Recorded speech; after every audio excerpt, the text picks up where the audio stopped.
My name is Leo Vance, and for 3 years, I've been living in someone else's story. It's a long story, but the short version is I got zapped into a cheesy romance novel and have spent the last 1,095 days playing the role of the hopelessly devoted husband to the Ice Queen protagonist. Now her long-lost love is back, and just like clockwork, she's handing me divorce papers. Finally, I've been playing the simp for 3 solid years. Do you have any idea what that's like? Right now, all I want to do is sign on the dotted line and get back to my own life. Of course, I knew her, one that got away, would try to throw dirt on my name the second he walked back into the picture. Let him try. I've read the book. I know all their secrets. The enemy of my enemy is my friend. And with what I know about their little schemes, taking them down will be a walk in the park. Then I'll finally get to live the good life. The Ice Queen and her high school sweetheart? Ancient history. The morning sun sliced through a gap in the custom silk curtains, dappling the king-sized bed in stripes of gold. I, Leo Vance, was luxuriating in the ridiculously sweet life of a trophy husband. 3 years. It had been 3 years since I'd been inexplicably inserted into a novel I'd once skimmed, a trashy bestseller titled The Sterling Affair, A Billionaire's Regret. My role? The second male lead, the doting, pathetic husband who loves the heroine, Isabella Sterling, to the point of self-destruction. Honestly, besides the occasional command performance at a Sterling family gala, or making sure her favorite, ridiculously expensive artisanal tea was stocked when she was on her period, life was better than a dream. Isabella, the CEO of the multi-billion-dollar Sterling empire, was a bona fide ice queen.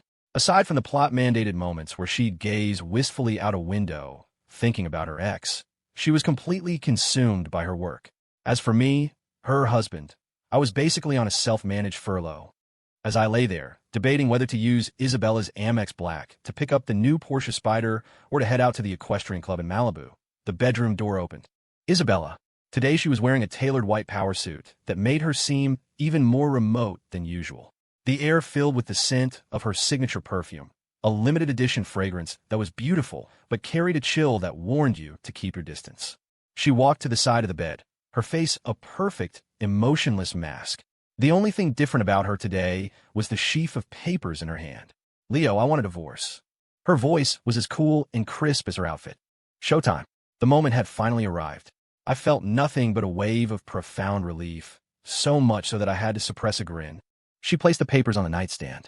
The edges of the A4 sheets curled slightly, as if mirroring her own impatience. Julian's back, of course, the one and only reason. I pushed myself up, stretching languidly as if I'd just woken up, and cast a deliberately groggy look in her direction. Oh, I said, reaching for the divorce agreement. I gave it a quick scan. Asset division, a non-disclosure clause, a pain and suffering settlement. Huh, the number was generous. Classy, I'll give her that. Seeing my placid reaction, Isabella's perfectly sculpted eyebrows twitched, just for a second. The accusations, the tears, the desperate pleading she'd clearly anticipated were nowhere to be found. I picked up the Mont Blanc pen she'd left on the nightstand and, with a few fluid strokes, signed Leo Vance in a confident, flowing script.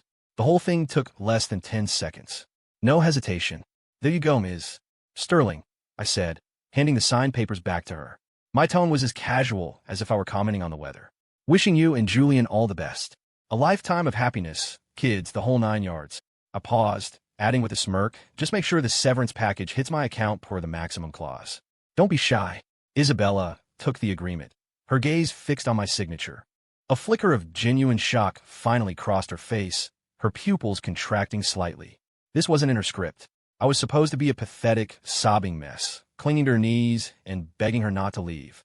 The little man in my head was doing a victory dance. 3 years I've played the doting husband, showering you with compliments and catering to your every whim until I practically lost my own spine. Finally, the leading man is back to set me free. Don't let the door hit you on the way out. This outrageous fortune you've been letting me borrow, I'm about to make it my own. Just then, footsteps approached the bedroom door. A man in a bespoke suit walked in, his hair perfectly coiffed. He was handsome enough, I guess, but a sense of smug superiority radiated from him. He went straight to Isabella's side and wrapped a proprietary arm around her shoulder. His eyes landed on me, filled with undisguised contempt, as if he were looking at something he just scraped off his shoe.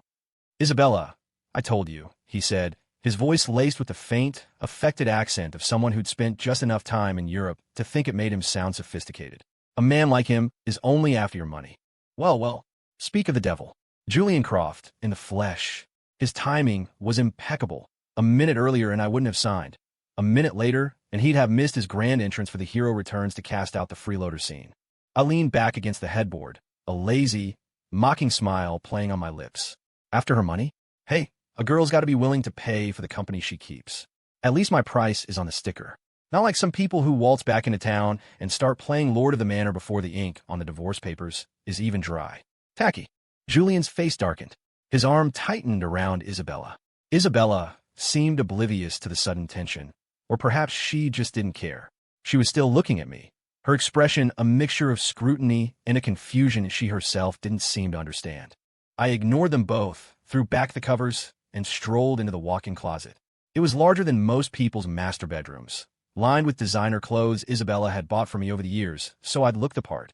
Humming a tuneless pop song, I pulled a few new season items off their hangers and tossed them into a Rimowa suitcase. They were gifts, sure, but the divorce papers didn't say I had to give them back. Isabella and Julian stood at the closet entrance, watching me pack. Her frown deepened. Was this the same Leo who hung on her every word, who would get flustered by a single sharp glance, who acted like he would cut out his own heart for her? How could he sign the divorce papers so gleefully? He looked less like a heartbroken husband and more like a guy heading off on a European vacation. That's right, keep wondering, Izzy. Let that cognitive dissonance sink in. Soon, my 28-inch suitcase was full. I zipped it up, wheeled it over to them, and flashed a brilliant smile. Okay, all set. Mansion keys, car keys, they're all in a bowl by the front door. Oh, and Ms. Sterling, I paused for dramatic effect, looking her right in the eye, happy divorce. Don't forget about that. Parting gift. My bank account is getting a little lonely. With that, I whistled a cheerful tune, rolled my suitcase past their stunned figures, and walked out of the opulent prison I'd called home for 3 years. Behind me, Isabella and Julian could only stare at each other, utterly bewildered by the sudden, dramatic plot twist. The air of freedom? It smelled like victory. I just settled into my new rental, a sleek penthouse in downtown L. With panoramic views and the kind of understated luxury I actually liked. I was about to draw a bath when my phone started blowing up as if the world were ending. I swiped it open. Well, would you look at that? I was the star of the show. The top trending topics on Twitter were all about me. Hashtag Sterling Empire Divorce, hashtag Trophy Husband Exposed, hashtag Leo Vance is over party. I clicked on one. It was a cesspool of anonymous sources and close friends spilling their guts, complete with photos and fabricated DMs that were surprisingly convincing. One story claimed I was cheating with Instagram models, accompanied by blurry photos of a man with my build entering a hotel. Another accused me of burning through Isabella's fortune, posting pictures of luxury cars and watches, most of which she had insisted I use for appearances. The most absurd claim was that I demanded an extortionate settlement and refused to leave until Isabella, in her infinite kindness, had security escort me out. The comment section was a public execution. An army of keyboard warriors was calling for my head. This kind of gold-digging parasite needs to be canceled. Permanently. My heart breaks for Isabella.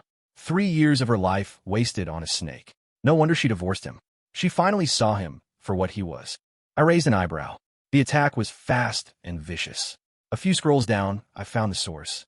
Julian Croft had posted a lengthy statement on his social media accounts just half an hour earlier. It was a masterclass in passive aggression, a 1,000-word essay dripping with faux sympathy for Isabella, hinting at how I had manipulated her kindness and taken advantage of her good nature. It ended with a pointed little dig. Some people never appreciate what they have until it's gone, but by then, it's far too late. The sanctimonious B.S. of a con artist. The guy missed his calling writing soap operas. And Isabella? Not a word. No defense. No clarification. Her silence was a tacit endorsement of every lie Julian was peddling, letting the tsunami of slander wash over me. Fine. You want to play dirty? I'm not made of glass. I immediately typed up a concise tweet, stating that our divorce was amicable, the settlement was mutually agreed upon, and that none of the rumors were true. My voice was a whisper in a hurricane. Within minutes, my post was drowned out by a tsunami of bot comments and trolls. The replies were a monolithic wall of "the liar is still lying," and the evidence is all there, stop trying to save face. My heart goes out to Isabella, getting scammed and then having to pay him off. My account was mass reported and suspended before I could even try again. Well then, round 1, total failure. These bastards came prepared. The next few hours were chaos. Paparazzi, smelling blood, swarmed the entrance of my apartment building. The flashes of their cameras strobed through my closed blinds. My phone was unusable, a relentless barrage of blocked numbers calling to hurl insults and curses. Worse, some of Isabella's psycho stands had somehow doxed me, sending menacing texts promising to make sure I never worked in this town again. The air itself felt thick with malice, a suffocating mix of the shrill ring of my phone and the distant shouts of reporters downstairs. I finally unplugged the landline, put my cell on airplane mode, and drew every curtain in the apartment. Julian's strategy was brutally simple. He'd lulled me into a false sense of security with an amicable divorce, then launched an immediate, overwhelming media blitz to paint me as a villain. His goal was to leave me ruined, penniless, and holding all the blame, allowing him to swoop in as Isabella's white knight. He must have thought I was still the pathetic, lovesick fool from the novel, a guy who couldn't function without Isabella. He severely underestimated a man who had read the entire script. I went into the master bathroom, filled the tub with steaming water, and added a handful of eucalyptus bath salts. As the hot water enveloped me, my frayed nerves began to settle. You want a war? You've got one. I closed my eyes, accessing my perfect memory of the novel's source material. I sifted through the details of Julian's years, studying abroad, and the dirty little secrets hidden in the Sterling Empire's corporate structure. In the book, these were just minor plot points, background noise to build the main character's romance. For me, they were an arsenal. Julian's next move was faster and more ruthless than I'd expected. I emerged from the bath refreshed, ready to order some takeout, only to find my credit card were all declined. One by one, I tried them. Same message, functionality restricted. Cutting off my cash flow, huh? I chuckled. The original Leo Vance was the definition of a kept man, with virtually no assets to his name. The settlement from Isabella hadn't cleared yet. The little money I had on hand was from the allowance she used to give me. Touché. Very thorough. But got worse. The next morning, my landlord showed up, wringing his hands and looking deeply uncomfortable. Mr. Vance, I am so sorry, but about the apartment. Is there any way you could vacate the premises soon? I'm under. Well, there's a lot of pressure from above. I saw the way his eyes darted away from mine and knew instantly. Whose pressure could it be? Julian was trying to erase me from Los Angeles, to make me crawl away in disgrace and never return. I get it, I said with a nod, not wanting to make it harder for the guy. Moments later, I was standing on the street with the same suitcase I'd packed to the mansion, watching the river of traffic flow past. For the first time, a flicker of uncertainty hit me. This was escalating much faster than it had in the book. It was like Julian had bought the deluxe edition of the Villain's Handbook and was speed-running my demise. My plan to enjoy life had hit a wall before it even began. I rubbed my chin, morbidly wondering if I should find a good spot under a freeway overpass. With my current reputation, no one would rent to me anyway. Just as I was sarcastically contemplating starting a podcast called How to Spot a Scumbag, a black Bentley glided to a stop in front of me. The tinted window lowered, revealing the face of a middle-aged man. He was impeccably dressed, radiating an aura of immense power. His eyes, sharp and intelligent, sized me up. Leo Vance? I raised an eyebrow. Who was this? He didn't look like a reporter, and he definitely wasn't one of Julian's goons. Who's asking? Marcus Thorne, the man said, his name landing with the weight of authority. Isabella Sterling's biggest rival. Interested in a chat. Marcus Thorne, the CEO of Apex Global. My mind raced, pulling up the relevant chapters from a novel. Apex and Sterling were the two titans of L.'s business world, locked in a bitter, years-long rivalry. Marcus had always been looking for a way to dethrone the Sterling dynasty, but had never found a chink in their armor. The enemy of my enemy is my friend. An invitation from Mr. Thorne himself? Of course, I'm interested. I opened the car door, tossed my suitcase in the trunk, and slid onto the plush leather seat. The interior was cool and quiet, a world away from the humid, noisy street. The car moved smoothly into traffic. Marcus didn't waste time with small talk. Mr. Vance, I'm aware of your current situation, and I have a pretty good idea of what Julian Croft and Isabella Sterling have planned for you. He paused, handing me a bottle of chilled water. I can help you, not just to clear your name, but to give you the life you want. All I ask for in return is any inside information you might have on the Sterling Empire and Mr. Croft. I held the bottle, tracing the condensation with my fingertip, and met his gaze. This old fox. How did he know I had anything of value? The character I was playing was supposed to be a clueless simp. And what makes you think I have any inside information, Mr. Thorne? I asked plain dumb. Marcus smiled, but his eyes were like a hawk's. You spent 3 years inside the Sterling family. Leo, you see things. You hear things. Besides, he added, I hear you were quite decisive when you left. That's not the behavior of a broken man. He was fishing. This was my one and only chance to strike back. I wasn't some pushover they could discard and destroy. If they wouldn't let me live in peace, I would burn their whole damn house down. I put the water down. Mr. Thorne, clearing my name isn't enough. I lock my eyes on his. I want them to pet. A glint of appreciation appeared in Marcus's eyes. A man of action. I like that. Our goals are aligned. He extended a hand. Welcome to the team. Pleasure doing business with you, I said, shaking it. Our plan came together quickly. I would provide the dirt I remembered from the novel, and Marcus would use his vast resources to verify it and launch a precision strike. Step 1. Tear down Julian Croft's carefully constructed perfect gentleman facade. I laid out everything I could recall from the book about Julian's time abroad. The academic fraud, the messy personal life, even hints of shady financial dealings. Then I dropped the real bombshell. Julian had been in secret contact with several key executives at the Sterling Empire for months before his return. Marcus's team was a well-oiled machine. The moment the words left my mouth, he was on the phone, issuing orders. Watching him work, a sense of confidence washed over me. Looks like this screw you money was going to be even sweeter than I'd imagined. Leo, Marcus said after hanging up, the leads you've given me are extremely valuable. Give me a little time. You're about to see a show. I smiled. I'm looking forward to it. Julian Croft, Isabella Sterling. Are you ready for your surprise party? Marcus's efficiency was terrifying. I was still getting acquainted with the safe house he'd arranged, a penthouse apartment with a view that spanned half of Los Angeles, when the first wave of dirt on Julian hit the internet. This wasn't some flimsy gossip column piece. It was a meticulously researched expose, published anonymously by a respected international investigative journalism outlet. It was packed with photos, documents, and damning evidence, all pointing to one conclusion.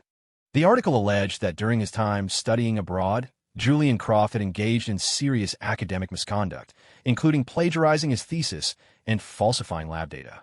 It even unearthed a sordid affair with one of his professors, a relationship he'd leveraged for academic gain. Even more explosive were the revelations about his chaotic personal life, a trail of broken hearts and empty wallets, with multiple women accusing him of emotional and financial exploitation. The kill shot was a series of grainy photos, clearly showing Julian's profile at what looked like a high-stakes underground poker game, alongside excerpt from an anonymous tip claiming he'd been involved in a small-scale financial fraud scheme. The internet detonated. Hashtag Julian Croft exposed, hashtag Sterling sweetheart scandal, and hashtag Julian Croft secret pass shot to the top of the Twitter trending list, each one tag with a bright red exploding icon. Holy yes, hashtag T. This is the same guy? My jaw is on the floor. Called it.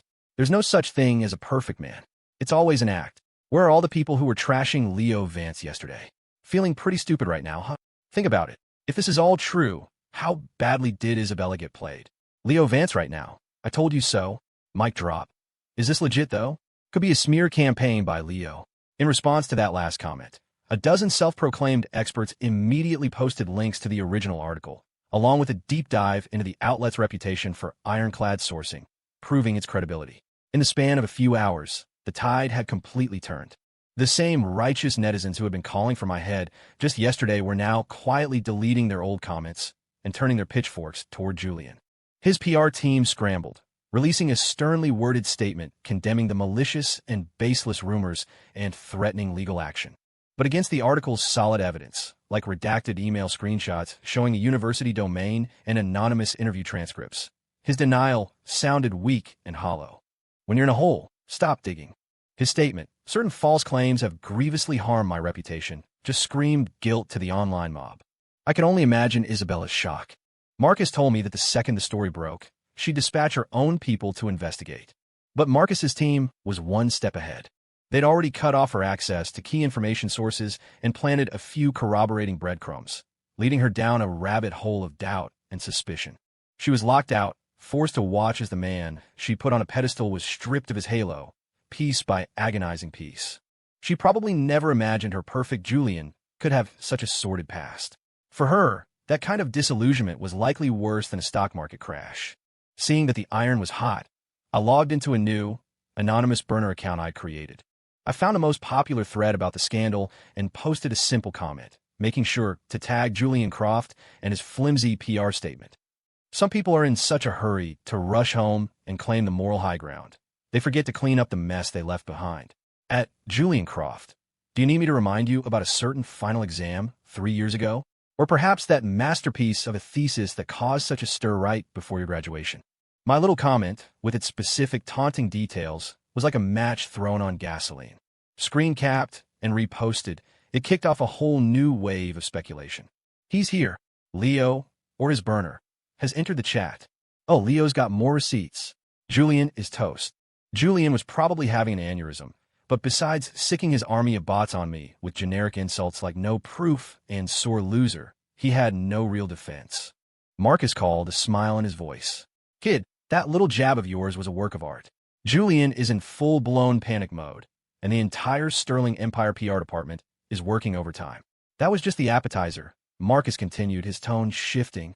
The real blow, the one that will cripple them, is the shady stuff they've been doing in the business world. Julian didn't just come back for love. He's a key player in one of Isabella's biggest schemes. I knew exactly what he was talking about. In the novel, Julian had joined the Sterling Empire's executive team and spearheaded several major overseas acquisitions, earning the company massive profits and solidifying his position. But the book hinted that it was all built on a foundation of illegal activities. Inside the Sterling Empire headquarters, things had to be imploding. For the first time in her life, Isabella was feeling the cold dread of complete loss of control. Apparently, she was desperately trying to call my old number, hoping to probe, to bargain, to find out what I knew. Too bad. Her number, along with every other Sterling-related contact, had been blocked the second I signed the divorce papers. You want to talk now? You're too late. Marcus's team was brutally efficient. I had only mentioned a few key dates and suspicious cash flows related to the Sterling Empire's overseas projects from a book. His people, like a pack of bloodhounds, took those threads and unraveled the entire conspiracy. They dug through layers of complex transactions and anonymous accounts held by offshore companies, finding ironclad proof of insider trading and stock price manipulation. Leo, the predictions you gave me were more accurate than our multi-million-dollar team of financial analysts, Marcus said over the phone, his voice buzzing with excitement. This time, we've got them dead to rights. I just smiled. The perks of having read the book are simple, but effective. Besides, Marcus wasn't asking how I knew. He was just happy the intel was good. The chain of evidence was devastatingly complete. It detailed everything, from the initial seed money to the use of shell corporations to secretly buy up Sterling stock, right before a major announcement, and then dumping it all for a massive profit. Marcus didn't show me everything, but the summary alone was enough to make my hair stand on end. This evidence, enough to nail both Julian and the Sterling Empire to the wall, was disseminated through Marcus's anonymous channels along two paths. One package went directly to the Securities and Exchange Commission. The other was leaked to several top-tier financial news outlets known for their deep investigative work. Almost simultaneously, news of the SEC investigation broke, and the media reports landed like a bunker-buster bomb in the middle of the financial world. Hashtag Sterling Empire under investigation for insider trading. Hashtag Julian Croft accused of stock manipulation. The headlines screamed from every major financial publication and quickly spread across social media, becoming a national story. The Sterling Empire's stock price fell off a cliff. Trading was halted moments after the market opened as it hit its circuit breaker limit. A tidal wave of panic selling ensued. No matter how loudly the Sterling PR team screamed about malicious short sellers and unfounded accusations, they couldn't stop the catastrophic collapse. In a matter of days, the Sterling Empire had lost billions in market capitalization, and the bleeding wouldn't stop. The company was in chaos. The rank-and-file employees whispered in fear, while the executives, usually so smug and untouchable, looked like they were staring into the abyss. Julian Croft, the one-time golden boy and business prodigy, was now the primary target. As one of the masterminds of the scheme, he was public enemy number one. The SEC summons arrived before the media interview requests. Photos of him being escorted from his office by federal agents, his face blurred but his bespoke suit and slumped, defeated posture instantly recognizable, went viral. His carefully crafted persona shattered into a million pieces. Isabella's life was even worse. On one hand, she was hemorrhaging money as her company's value evaporated. On the other, the old guard in her family, the uncles and cousins on the board, were circling like sharks. They questioned her leadership and demanded she take full responsibility for the disaster. She tried to fight back, to salvage the situation, but she was trapped in quicksand. The more she struggled, the deeper she sank. By now, Isabella must have finally understood. That calm, quiet man who signed the divorce papers without a fight. His tranquility wasn't weakness or greed. It was the calm of a predator who had her checkmated from the very beginning. Regret? Maybe. But I imagine it was overshadowed by the sheer, terrifying realization that she had been completely and utterly outplayed. Meanwhile, I was in my penthouse, swirling a glass of Cabernet, watching the city lights glitter below. On my tablet, a live news feed scrolled through the latest updates on the Sterling Empire's implosion. You should have seen this coming, Izzy, I murmured to myself, taking a sip. This was better than any blockbuster movie, especially when you're one of the screenwriters. Marcus called with another update. The Sterling Empire is on life support. The old foundations are cracking. And as for Julian, the evidence is airtight. Even with the Sterling family's lawyers, he's looking at hard time. It's not enough, I said. We're not done yet. The company's stock was still in free fall. Just then, a private call came through on Marcus's phone. He listened for a moment, his expression shifting, then held up a finger to me and stepped away. A minute later, he returned, a sly grin on his face. Well, Leo, it seems the real king of the castle has decided to come out of his fortress. I arched an eyebrow. The Sterling family patriarch, Marcus said. He called me himself. Marcus hung up the phone, that playful smirk still on his face. Leo, my friend, it looks like we've reached the climax. The old man himself, he said, savoring the words. He's inviting us for a friendly negotiation. My eyebrows shot up. Where? The Sterling family estate, Marcus said, a sharp glint in his eye. Looks like he wants to try a little home field advantage. I let out a soft laugh. A power play? I'm curious to see what he's serving. The Sterling estate was nestled at the foot of the Santa Monica Mountains, a sprawling Spanish colonial mansion of red tile and white stucco that felt like a relic from another era. The air was heavy with the scent of old money and jasmine, creating an atmosphere that was both serene and suffocating. In the center of the grand living room, seated in a high-backed armchair, was an old man with a full head of white hair. This was Augustus Sterling, the true power behind the throne. He wore a dark, tailored cashmere cardigan, his posture erect, radiating an aura of quiet authority. His eyes, though clouded with age, were as sharp as a hawk's, and they seemed to see right through you. The moment Marcus and I sat down, we could feel the immense, unspoken pressure in the room. The tea they served was a rare, aged pu'er, but no one was in the mood to appreciate it. Augustus didn't mince words. Mr. Vance, Mr. Thorne, let's not play games. I assumed the recent troubles in my company are not unrelated to the two of you. His voice was low, but carried the unmistakable weight of command. I picked up my teacup, casually blowing on the surface. You give us too much credit, Mr. Sterling. We simply helped bring a few truths to light. The market did the rest. Youth and ambition are fine qualities, but arrogance is a fatal flaw, the old man said, his gaze shifting to me. The Sterling family has stood for 100 years. We are not so easily toppled by upstarts. I smiled, setting my cup down.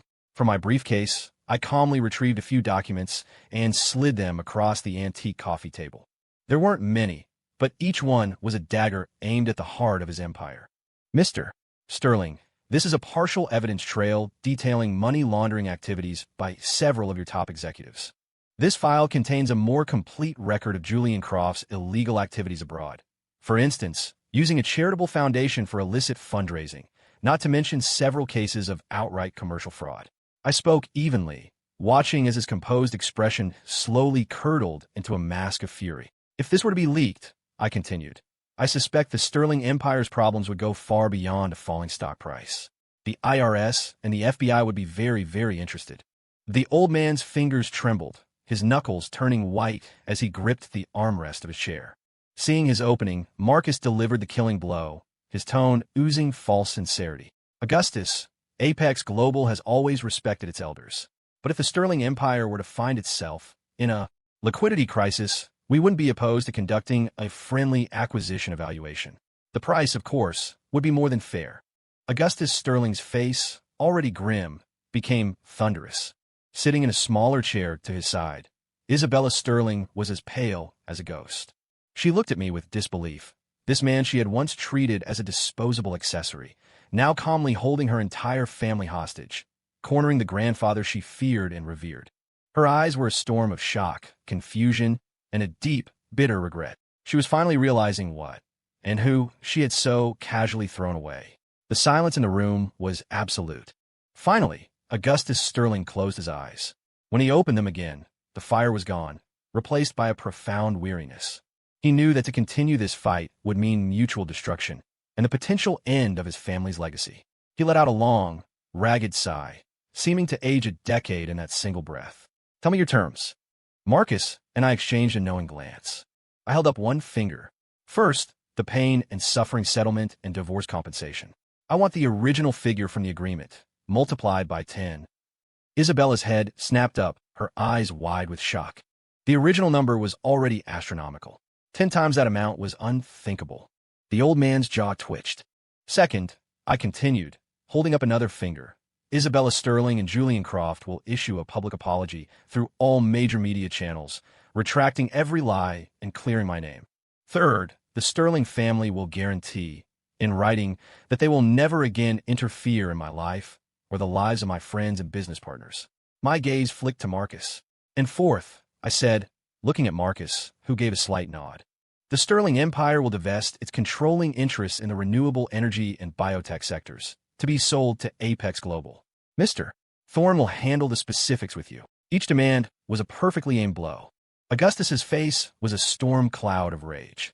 A few other Sterling family members in the room looked ready to explode, but were silenced by a single glare from the patriarch. "Vance, you're pushing your luck," one of them snarled, only to be cut off by Augustus. The next few hours were tense, grueling negotiation. Augustus tried to haggle, but Marcus and I held firm. Our hand was too strong.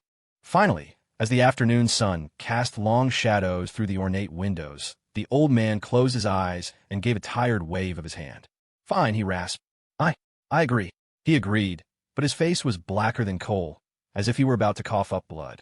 I stood up, a faint, regretful smile on my face. "A wise decision, Mr. Sterling. It's been a pleasure for me," I thought, practically giddy with triumph. "This outrageous fortune? It tastes so much better when you seize it yourself." The image of Augustus Sterling's face, blacker than the bottom of a wok, was a delightful memory that stayed with me for days. 3 days after the negotiation, a notification popped up on my banking app. It wasn't an ad or a system update, but a simple, elegant deposit alert. I opened the app and stared at the string of zeros that nearly ran off the screen. My fingers felt numb. The balance was in U.S. dollars, not Monopoly money. I held the phone closer, then farther away, terrified I had miscounted. Nope, it was the original, insane settlement number from the divorce agreement, with an extra zero tacked on at the end. Damn, I breathed out, a wide, irrepressible grin spreading across my face. It was the most genuine, carefree smile I'd had since I arrived in this world. "This trophy husband gig," I said to the empty room, "is so much better when you add your own special ingredients." This wasn't just money. It was a symbol. It was proof that I had completely rewritten the tragic fate of the novel's pathetic second male lead. This was a kingdom, no, a mountain of gold, that I had conquered with my own 2 hands. A couple of days later, the public apologies from Isabella and Julian went live.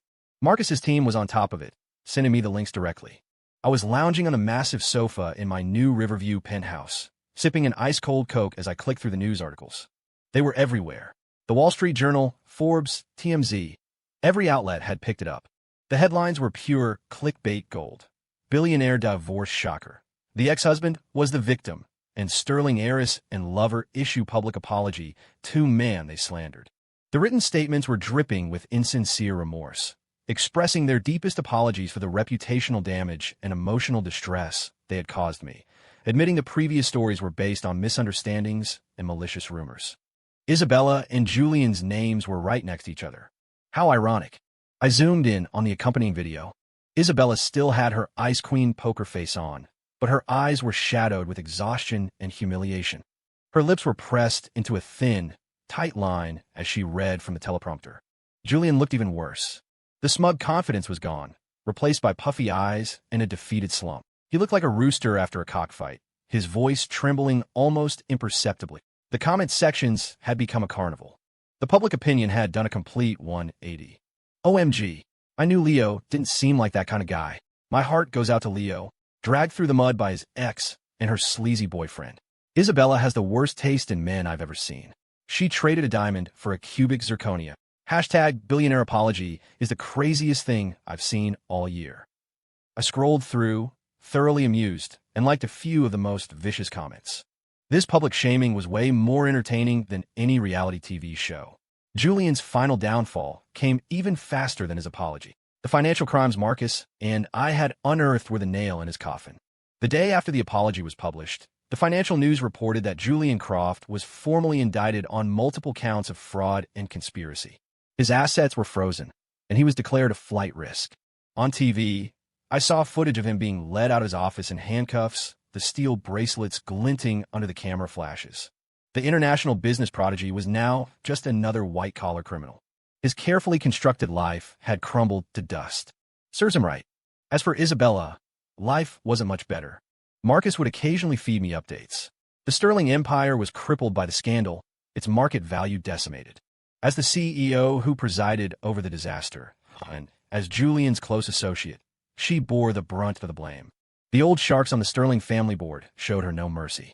To stabilize the company, they stripped her of nearly all her executive power, leaving her as a figurehead. I heard Augustus was already shopping her around for a strategic marriage, hoping to use her to forge a new alliance with some other corporate dynasty. From the untouchable Ice Queen to a pawn in a game of corporate chess. I wondered if, in the dead of night, she ever thought about the man she'd discarded, the man who had single-handedly brought her empire to its knees. Not that I cared. Her regret, her humiliation, they weren't even interesting enough to be an amusing anecdote. Marcus called, his voice booming with the satisfaction of a victorious general. Leo, my friend, I owe you one. Apex has successfully absorbed the old Sterling divisions. The market is responding beautifully. If you ever need anything, and I mean anything, you just say the word. It was a pleasure doing business with you, Marcus. A win-win, I replied with a smile. Marcus was a shrewd operator, but he was a man of his word. He'd helped me get my revenge, and Apex Global had grown immensely in the process. His tone shifted, becoming more contemplative. So, Leo, now that you're a free agent, ever think about getting back in a game? I got a few projects that could use a man with your unique insights. I chuckled. Thanks for the offer, Marcus, but for now, I think I'm going to enjoy my retirement. See the world a little. I don't blame you. A young man should. He didn't press the issue, and we ended the call. I put down my phone and stretched out, feeling a profound sense of peace. The fortune sitting in my bank account gave me a kind of freedom I'd never known. I was finally completely free from the novel's plot, free from playing a part, free from the endless drama of the rich and powerful. The world was my oyster. I opened my laptop and started browsing travel sites, my imagination running wild. A private villa in the Maldives? Skiing in the Swiss Alps? Exploring the Amazon rainforest? Or maybe I'd just buy my own island and declare it a sovereign nation. I could learn to fly a plane, get my deep-sea diving certification. The possibilities were infinite. Just then, an unknown, encrypted number appeared on my screen. I frowned, ready to dismiss it as a spam call, but an odd impulse made me answer. There was a moment of tense silence, then a woman's voice, choked with tears. It was familiar, yet alien. Leo, it's me. Isabella. Her? What nerve? Before I could respond, a man's frantic, groveling voice cut in. Leo, my man, it's Julian. We were wrong. God, we were so wrong. Please, I'm begging you, have mercy. Call them off. We'll do anything. We'll give you more money. The Sterling family. There are things you can't even imagine. Listening to their pathetic, incoherent pleading made my stomach turn. I let out a short, cold laugh, cutting them off. A little late for begging, don't you think? Where was all this remorse when you were trying to ruin my life? Keep your dirty money. You'll need it for your commissary account in prison. Don't ever call me again. Get lost. I ended the call, my thumb decisively pressing the screen, and immediately blocked the number. For a split second, I thought I could hear their desperate, furious screams before the line went dead. That felt good. Better than an ice-cold Coke on a hot day. A few days later, I stood on the deck of a chartered luxury yacht, the warm Mediterranean sun on my face and the salty sea breeze in my hair. The impossibly blue water stretched out to meet the horizon. I raised a glass of champagne, toasting the setting sun. This trip into another world? Totally worth it. To go from a pathetic simp to a free, untouchably wealthy bachelor. It was one hell of a plot twist. This kind of obscene, screw you money, I thought, taking a sip of the cool, crisp champagne. Turns out you have to fight for it to truly enjoy the taste.